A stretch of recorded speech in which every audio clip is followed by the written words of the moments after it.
বিসমিল্লাহির রহমানির রহিম। আসসালামু আলাইকুম বন্ধুরা, কেমন আছেন? আশা করি যে যেখানে আছেন আল্লাহর রহমতে ঠান্ডার মধ্যে সবাই নিরাপদে আছেন। আলহামদুলিল্লাহ, আমিও ভালো আছি। সবাইকে নতুন আরেকটা রেসিপি ভিডিও দেখার জন্য আমার চ্যানেলে স্বাগতম। আজকের মূল রেসিপি হচ্ছে পেঁয়াজকলি পাতা দিয়ে আমি ফুলকপি ভাজি করব। একদম ইউনিক একটা রেসিপি, আশা করি আপনাদের কাছে অনেক ভালো লাগবে। ভিডিওটা একটা লাইক দিয়ে স্কিপ না করে সম্পূর্ণ ভিডিও দেখার অনুরোধ রইল। খুব সহজভাবে আমি দেখিয়েছি, যে কেউ এই রেসিপিটা বানিয়ে নিতে পারবেন। এতটা মজা, রুটি পরোটা ভাতের সাথে একদম জমে যাবে, পোলাওয়ের সাথে কিন্তু খাওয়া যায়। অনেক অনেক মজা। দেখতে চাইলে আমার সাথে থাকুন। আর আমার চ্যানেলে যদি নতুন ভিজিট করে থাকেন বন্ধুরা, আমার চ্যানেলটিকে সাবস্ক্রাইব করে দেওয়ার অনুরোধ রইল।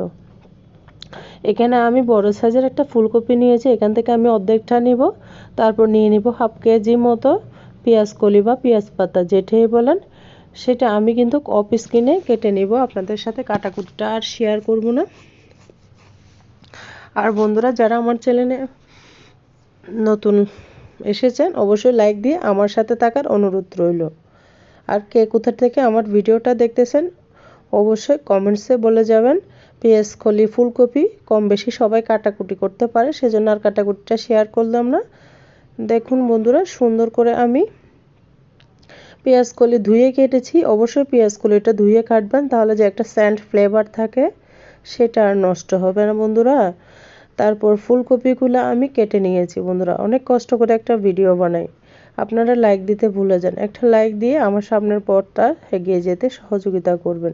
আর সম্পূর্ণ ভিডিও দেখার অনুরোধ রইল।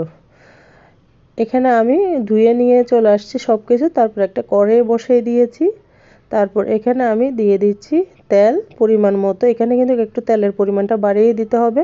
ফুলকপি আর পেঁয়াজকলি ভাজির মধ্যে তেলের পরিমাণটা যদি ভালো হয় বন্ধুরা, খেতে কিন্তু অসাধারণ লাগে। ভাজি ভুজির মধ্যে কিন্তু তেলটা কম হলে খেতে ভালো লাগে না। আমরা বাঙালি ভোজন রসিক, তাই আমরা যেটাই খাবো মজা করে অতুলনীয়ভাবে খাবো। এখানে আমি রসুন কুচি দিয়েছি আর পেঁয়াজ কুচি দিয়েছি।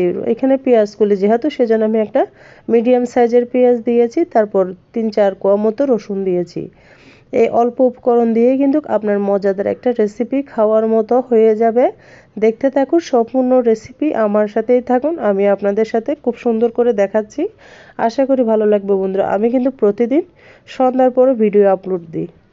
আপনারা আমার চ্যানেলে নতুন ভিজিট করে থাকলে আমার চ্যানেলটিকে সাবস্ক্রাইব করে দিবেন আর পাশে থাকা বেল বাটনটি অন করে দিবেন, যেন আমি ভিডিও দেওয়ার সাথে সাথে সবার আগে নোটিফিকেশনটা আপনার মাঝে পৌঁছে যায় আর আপনার সময় বুঝে ভিডিওটা দেখে নিতে পারবেন। এখানে আমি পেঁয়াজগুলোকে লাল লাল করে ভেজে নিয়ে এবার দিয়ে দিলাম বা ফুলকপিগুলোকে তেলের মধ্যে আমি ভেজে নিব 5 মিনিট মতো। তারপর দিয়ে দিচ্ছি লবণটা দিয়ে আমি সুন্দর মতো নেড়ে চেড়ে দিচ্ছি। তারপর দিব এখানে আমি হলুদ গুঁড়া আমি এখানে সম্পূর্ণ সবজি নিয়েছি 1 কিলো। 1 কিলোর জন্য আমি 1 চামচ মতো হলুদ গুঁড়া ব্যবহার করেছি। যে কেউ কিন্তু এই রান্নাটা রান্না করতে পারবেন, খুব সহজ ওয়েতে আমি দেখিয়েছি। অল্প মশলা দিয়ে কিন্তু এই রান্নাটা করে নিতে পারবেন। গরম ভাতের সাথে, রুটি পরোটার সাথে খেতে কিন্তু অসাধারণ লাগবে। দেখুন এই পর্যায়ে কিন্তু পেঁয়াজ কলিগুলোকে আমি ভেজে দিলাম।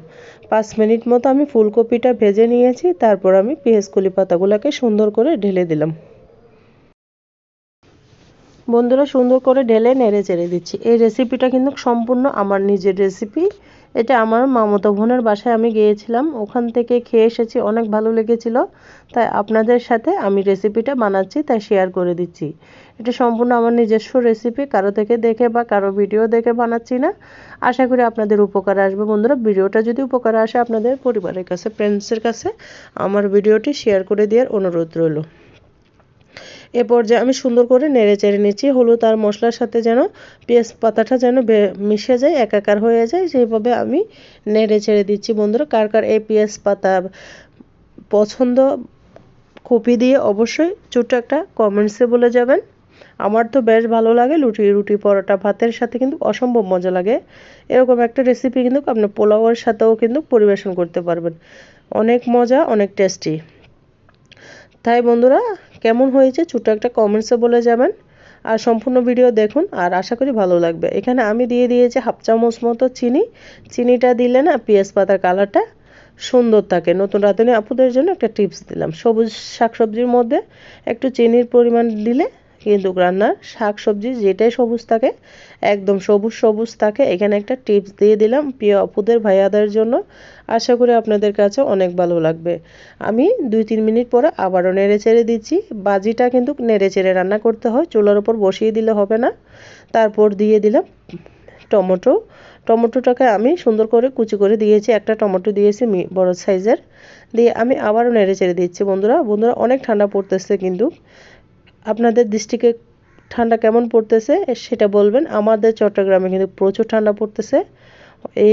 এই যে মাঝে দিয়ে দিচ্ছি আমি একটা সাদে ম্যাজিক দিলে রান্নার স্বাদটা দ্বিগুণ বেড়ে যায়। নতুন রাঁধুনি আপুরা যারা আছেন অবশ্যই যে কোনো ভাজির মধ্যে ভেজিটেবল রেসিপির মধ্যে একটা সাদে ম্যাজিক দিয়ে দিবেন, অসম্ভব টেস্টি হবে, যেটা বলার বাহিরে, আপনার খেতে অসাধারণ লাগবে। তাই আমি রান্নার শেষে সবসময় আমি সাদে ম্যাজিকটা ব্যবহার করি। বিশেষ করে ভাজির ভেজিটেবল যে ভাজি থাকে সেটার মধ্যে আমি সবসময় কিন্তু একটা সাদে ম্যাজিক দেওয়ার চেষ্টা করি, যদি বাসায় থাকে আর কি। থাকলে অবশ্যই দিব, আমার কাছে ভালো লাগে বিশেষ করে। আর আপনাদের কাছে কার কার কাছে সাদে ম্যাজিক দিলে ভালো লাগে সেটাও কমেন্টসে বলে যাবেন। দেখুন বন্ধুরা, আমি নেড়ে চেড়ে ভাজিটা রান্না করতেছি। অনেকগুলো পানি ছেড়ে দিয়েছে, দেখতে পারতেছেন। আমি কিন্তু এখানে কোনো পানি দিই না, সমস্ত পানি পেঁয়াজগুলো থেকে ছেড়েছে। এই ভাজাটা কিন্তু একটু মাখো মাখো ঝোল রাখলে খেতে ভালো লাগে। আমি একটু মাখো মাখো করে ঝোল রাখবো, পানিটা কিন্তু আমি শুকিয়ে নেব না। এইভাবে আমি চুলার আঁচটা মিডিয়াম করে রেখেছি বন্ধুরা। অবশ্যই ভাজি রান্না করার সময় চুলার আঁচটা ঠিকঠাক মতো রাখতে হবে, না হলে আপনাদের ভাজিটা পারফেক্ট হবে না। সেই জন্য মেন হচ্ছে আপনার চুলার আঁচটা মিডিয়াম করে রাখতে হবে। আর যদি লাল লাল করে নিতে চান তাহলে চুলার আগুনটা একদম ডিম করে বসিয়ে রাখবেন। আমি কিন্তু একটু মাখো মাখো যে ঝোলটা বের হয়েছে ওখান থেকে অল্প একটু শুকাবো আর একটু কপির সাথে রেখে দেবো। আমি দিয়ে দিলাম ধনেপাতা। ধনেপাতাটা দিয়ে আমি আবারও নেড়ে চেড়ে দিব, দুই যেন ফ্লেভারটা সবজির ভিতরে প্রবেশ করে। সেজন্য আমি আরও 2-3 মিনিট মতো রান্না করে নিব। ধনেপাতা দিলে সবজির টেস্টটা আরও বেশি বেড়ে যায়। আমরা বাঙালি ভোজন রসিকতে যত ভালো করে রান্না করতে পারি তত ভালো। আর আমার হাজব্যান্ড তো আমার রান্না ছাড়া খেতেই পারে না। মাশাআল্লাহ, আলহামদুলিল্লাহ, ও আমার রান্না অনেক পছন্দ করে।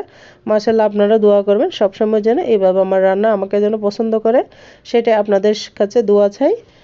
আর আমার রেসিপিটা কেমন হচ্ছে ছোট্ট একটা কমেন্টসে বলবেন। আর কে কোথা থেকে আমার ভিডিওটা দেখতেছেন সেটাও বলবেন। বন্ধুরা, আমার ভয়েসের মাঝে, আমার কথার মাঝে যদি কোনো ভুল ত্রুটি হয় অবশ্যই সবাই আমাকে ক্ষমার দৃষ্টিতে দেখবেন। জানি না আমি ভিডিও করতেছি কেমন হচ্ছে, জানি না, আপনারা সম্পূর্ণ মতামত দিবেন। আমার ভিডিওটা ভালো হলেও ভালো বলবেন, খারাপ হলেও বলবেন যে আপনার এই জায়গাটাই খারাপ হয়েছে। আমি সামনের দিকে ইনশাল্লাহ শুধরে নেওয়ার চেষ্টা করব। আর আপনারা কেমন রেসিপি চান অবশ্যই কমেন্টসে বলবেন। আমি কিন্তু চট্টগ্রামের মানুষ, যদি চট্টগ্রামের কোনো রেসিপি চান সেটাও কমেন্টসে বলতে পারেন। আমি ইনশাল্লাহ হাজির হয়ে যাব আপনাদের মাঝে নিয়ে। দেখুন আমি পরিবেশন করে দেখিয়ে দিচ্ছি। অনেক মজা হয়েছিল বন্ধুরা, খাওয়ার পরে কিন্তু ভয়েসটা দিচ্ছি, অনেক টেস্ট হয়েছিল। এভাবে ভাজি থাকলে আপনার রুটির আর কোনো টেনশন থাকে না। রুটি দিয়ে কিন্তু নিমিষে তৃপ্তি করে রুটি 1-2টা খাওয়া যায়, এতটা মজা। আশা করি আপনাদের উপকার আসবে। আপনারা একবার হলে ফুলকপি আর পেঁয়াজ কলি এখন তো অ্যাভেলেবেল পাওয়া যাচ্ছে। শীতকালে কিন্তু অনেক মজার মজার সবজি পাওয়া যায়, যেটা অন্য কোনো মৌসুমে পাওয়া যায় না। সেজন্য আপনারা একবার হলে এভাবে ট্রাই করবেন আর খাবেন আর আমাকে কমেন্টস করবেন। আর আপনারা কখনো যদি এভাবে খেয়ে থাকেন সেটাও কমেন্টসে বলবেন।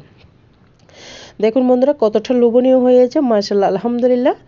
একবার হলো আপনারা এভাবে ট্রাই করে করবেন। অসাধারণ একটা রেসিপি, কালারটা জাস্ট ওয়াও এসেছে। আপনারা বলে যাবেন আমার সবজির কালারটা কেমন হয়েছে আর আমার রেসিপিগুলো কেমন হয়েছে, ছোট্ট একটা কমেন্টসে বলবেন বন্ধুরা। আর যারা আমার সাথে এতক্ষণ পর্যন্ত ছিলেন সবাইকে অসংখ্য ধন্যবাদ। যারা এতক্ষণ পর্যন্ত লাইক দিতে ভুলে গেছেন একটা লাইক কমেন্ট শেয়ার করতে ভুলবেন না। আজকের মতো আমি এখানেই বিদায় নিচ্ছি। সবাই ভালো থাকবেন, সুস্থ থাকবেন। আল্লাহ হাফিজ। আসসালামু আলাইকুম ওয়া রাহমাতুল্লাহি ওয়া বারাকাতুহু।